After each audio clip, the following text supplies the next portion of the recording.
Alien girl's tail trapped in the rocks.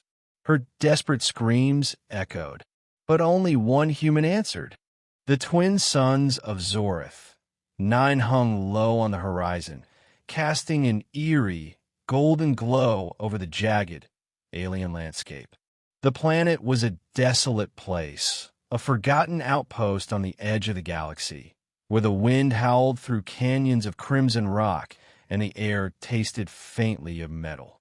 It was here, in this forsaken corner of the universe, that the desperate screams of an alien girl echoed through the silence. Her name was Lyra, a member of the elusive Kilari species, known for their shimmering, iridescent skin and long, prehensile tails. The Kilari were a peaceful race, living in harmony with the cosmos, but Lyra had been separated from her pod during a violent ion storm. Now, she was trapped, her tail pinned beneath a massive boulder in a narrow ravine. Her cries for help were swallowed by the vast emptiness of the planet, her voice growing hoarse as the hours dragged on. But then, against all odds, someone heard her. Elliot Grayson was a scavenger, a loner who made his living by picking through the ruins of ancient civilizations scattered across the galaxy. He had come to Zorith, 9 in search of rare minerals. But what he found was far more extraordinary.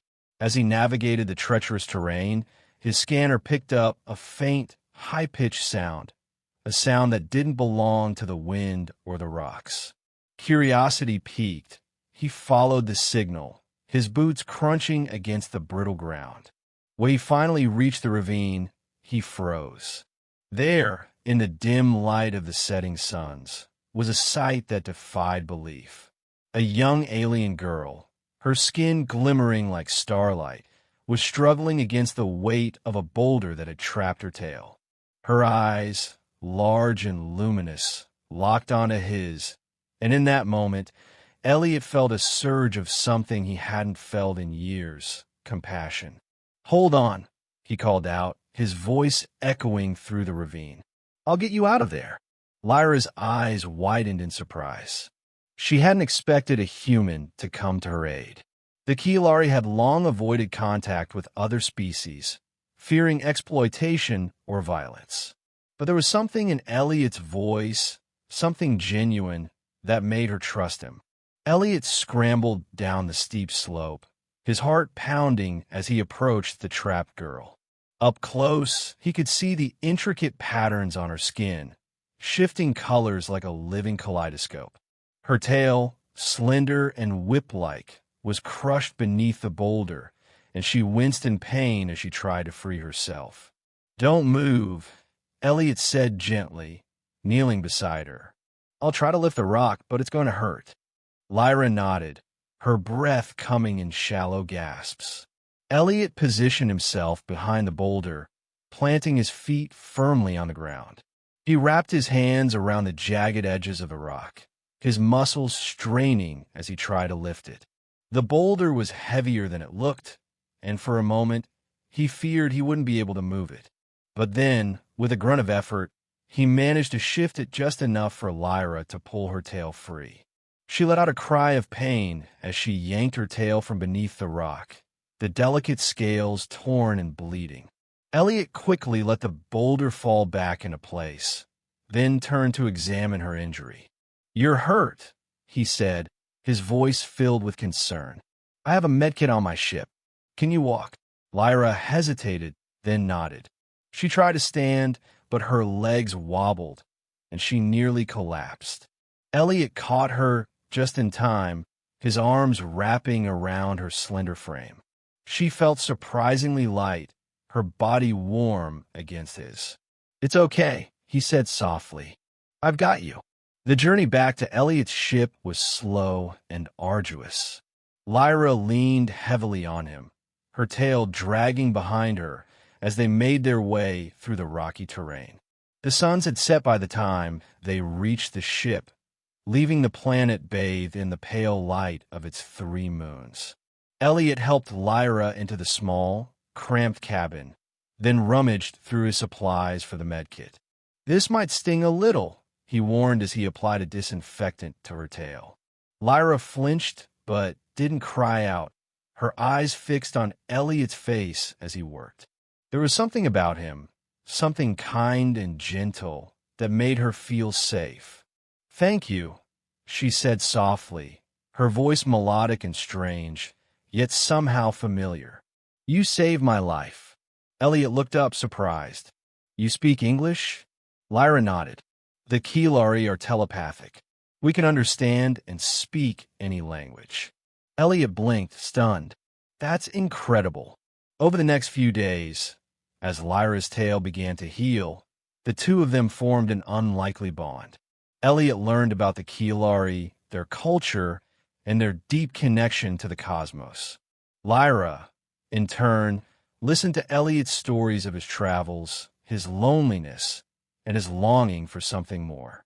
They were two lost souls, brought together by chance, and in each other they found a kind of solace they hadn't known they needed. But their time together was short-lived.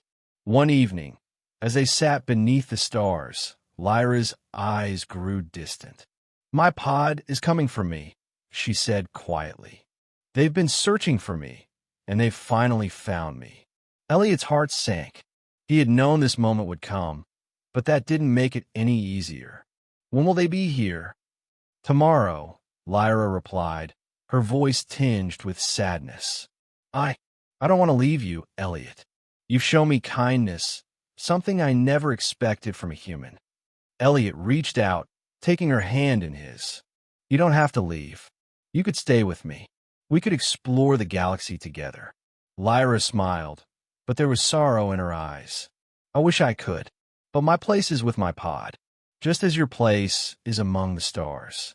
The next morning, a sleek, silver ship descended from the sky, its hull shimmering like liquid mercury. Lyra stood at the edge of the ravine, her tail now healed, her skin glowing in the sunlight. Elliot stood beside her, his heart heavy with grief. "This is goodbye, isn't it?" he asked, his voice barely above a whisper. Lyra turned to him, her eyes filled with tears. "Not goodbye, just until we meet again." She leaned in, pressing her forehead against his in a gesture of affection and gratitude.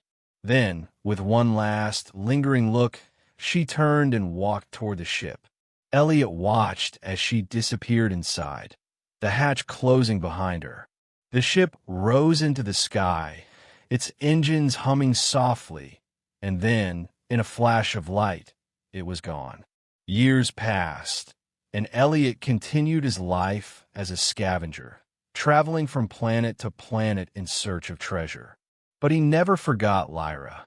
Her memory stayed with him, a beacon of light in the darkness of the cosmos. And though he never saw her again, he often wondered if, somewhere out there, she was thinking of him too. One day, as he was exploring the ruins of an ancient temple on a distant moon, he found something that made his heart skip a beat. Carved into the stone wall was a symbol, a swirling, intricate pattern that matched the markings on Lyra's skin. Beneath, it was a single word, written in a language he couldn't understand. But he didn't need to understand it.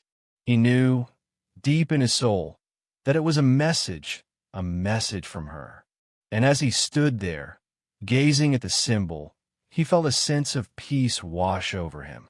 For in that moment, he knew that no matter how far apart they would always be connected by the echoes of the stars.